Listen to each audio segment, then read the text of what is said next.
ఇక తెలంగాణ రాష్ట్రంలో మొత్తం మీద మున్సిపల్ పోర్క్ అయితే సిద్ధం జరుగుతున్నట్టు తెలుస్తుంది. ఇక ఎప్పుడు ఏంది అనేది చూద్దాం.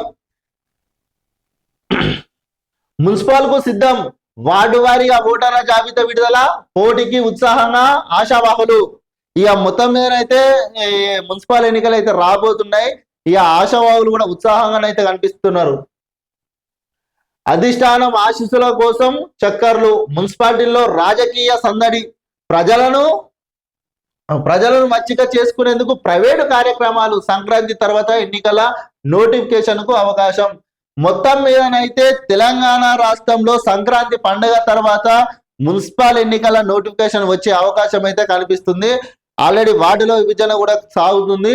ఇక మరి ఇప్పుడు ఈ మున్సిపల్ ఎన్నికలలో ఆశావాహులు కూడా ఆల్రెడీ చక్కర్లు అంటే వాళ్ళకు అనుకూలంగా అందరినీ మార్చుకునే పనిలో కూడా పడతారు. ఎందుకంటే మా అంటే ఇంకొక నెల రోజులు కూడా లేదు కాబట్టి, నోటిఫికేషన్ ఎప్పుడు సంక్రాంతి పండుగ అంటే తర్వాత ఎప్పుడు వచ్చేది తెలియదు కాబట్టి ఆశావాహులు కూడా రెడీగా ఉన్నారట. ఇక ఈ ఎన్నికలు కూడా మరి ఇక ఇంకో 10-15 రోజులలో వచ్చే అవకాశం అయితే కనిపిస్తుంది.